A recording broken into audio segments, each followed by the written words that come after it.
Just walking in the house in my room, gotta make her put it on. She don't like wearing clothes, just left Concord, North Carolina. I was licking on booty and a whole lot of vagina. Eat a pizza with some ice cream, she'll remember you. Ice Cube making chips, shiver like the winter do. See me with the crew, I better get some food. I see you looking like you do. Had to make a move, make a move. What's up, y'all? It's Nate Almighty, aka the Global Dark Skin Ambassador, with another Rikers story, man. This is a story about when I seen two Bloods fighting, and the bigger one beat the other one with a food tray. But that ain't even the gist of the story, okay? Because this Blood who I'm talking about was an oppressor, but he was soft at the same time. He beat the other Blood with the food tray. Didn't even hurt him that bad. Then they fought. He lost. Then he gets packed up and sent to the infamous One Man House of Pain. And he becomes the participant of the 4 or 5 Bloods who killed the Crip. So I'm gonna take you to one low, okay? This guy's name,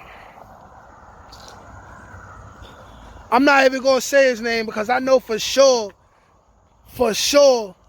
this guy's probably still a ding-a-ling. You know what I'm saying? So he not gonna get no name card on here. But he was soft. I didn't have no personal issues with him. But before I even get into this, I want to shout out the Bloods for all the sensitive gang members in the building. I've always said I grew up around Bloods. I have love for Bloods.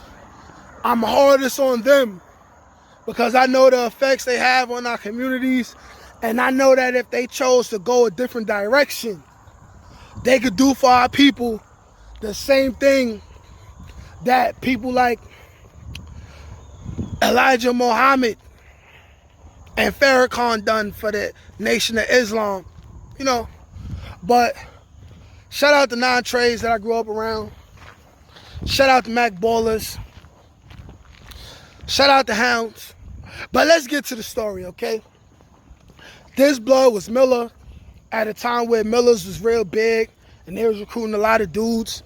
He was one of those dudes to where he was a big dude. Like, he had to have been 6'2", 6'3", and we talking about Rikers Island adolescence, so 16 to 18. We talking about a big dude, you know what I'm saying? Like 6'2", 6'3", at least 300 pounds. Like, this is a big dude. And like I said, I had no personal qualms with this dude, but I was just, like I did in every house, just analyzing the situation. I'm a likable person, so of course I was likable to him and likable to the person who he fought.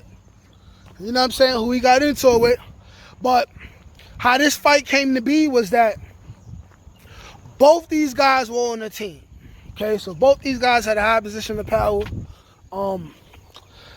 It's just one of those situations where two people really just don't like each other, but they choosing to tolerate each other because they both have a high position of power within the crib. You know what I'm saying?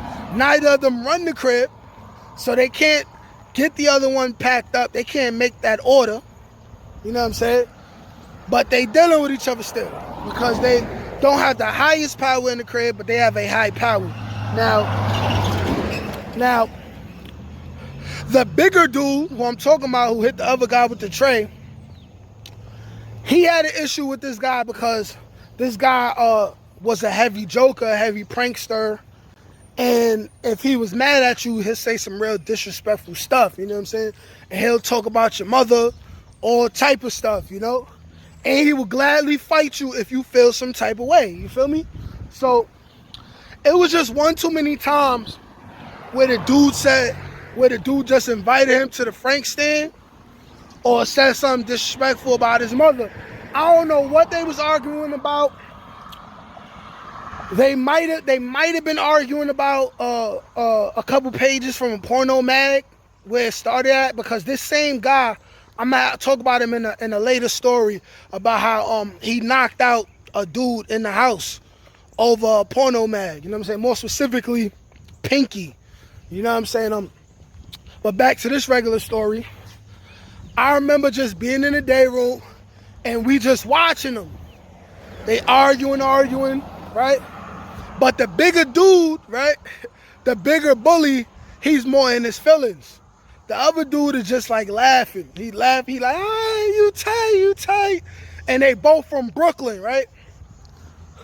So it's two crazy Brooklyn dudes just arguing. And the smaller one's like, ah, you tight. Why you tight for? Why you tight? Because I'm about to put my beef in your mother's mouth? Like, he used to say stuff like that. And then the other dude was like, yo, stop playing with me, bro. Like, I'm telling you, you gonna make me hurt you. You gonna make me hurt you. I'm gonna punch you. Like, you can't punch out of a paper bag. You can't fight. You know, I know you can't fight. We slap box all the time. You really want to do this? You want to embarrass yourself in front of all these day room dummies. You know what I'm saying? Day room niggas, what he said, right? Mind you, the child, we on the child at this time.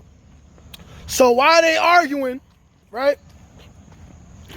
While they arguing, the smaller dude gets his tray already, right? And he sits at the same table that I'm sitting at, right? Right? So we eating, but without looking behind his back at the other dude, right?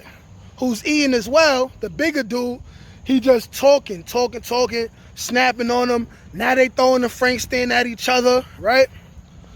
Right? So he like, yo, you know what? Tell your mother she could suck my, right? He was like, I told you what was gonna happen if you keep talking about my mother, right? The dude still got his back to him. The bigger dude gets up with his food tray, still has some type of food in it, still had milk that he didn't finish. He just started hitting the guy over the head with the tray. Boom, boom, boom, boom, boom, right? Hit him in the back. Boom, boom, boom. The dude's getting hit, and the dude's getting hit. I looked at him, he's smiling. He like, that's it? He's smiling. Mind you, he didn't even turn around and look the other dude in the face yet. He gets up, turns around, and immediately they start getting it. Boop, boop, boop, boop, boop. Right? They fighting. He getting the best of the bigger dude, who already had an advantage because he popped it off first and used a weapon. Right? So he beat him up. It's a whole big thing. The turtles come. Blase, blase, blah. They pack both of them dudes up. The bigger dude goes to one main. Now, within days of him being in one main, the story comes out that a Crip named Ice, right? His lungs collapsed overnight and he died. And the CO let the blood buzz his cell door open, and the bloods went in there, put him in a full Nelson, locked him in, right? Beat on his body. Like I said, his lungs collapsed. And the same dude that just had the fight maybe a week earlier and one lower, who I looked him in his face as he was leaving, ends up being part of the team that killed the Crip. And mind you, it is said, yeah, I'm coming. And mind you, it is said that they snitched on each other. So this dude goes from arguing about a porno magazine, right, to beating his own fellow blood with a tray, right, to going to a whole nother place, being an accomplice of murder, and told.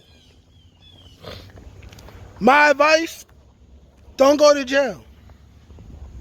Don't go to jail. Don't jump people. It's not cool. Now, me saying this, who knows, I might end up jumping somebody in the future. It's still not cool. And what's the point in being a big blood, big gangster if you just gonna be an accomplice to murder and then tell? You know what I'm saying? It's crazy, man. It's crazy, man. Hopefully, everybody who I spoke about, minus the dead, God bless the dead, but hopefully the other two brothers who I've spoken about, maybe they home, and maybe they got their life together. But that's the story, man. Like, share, comment, subscribe. Peace.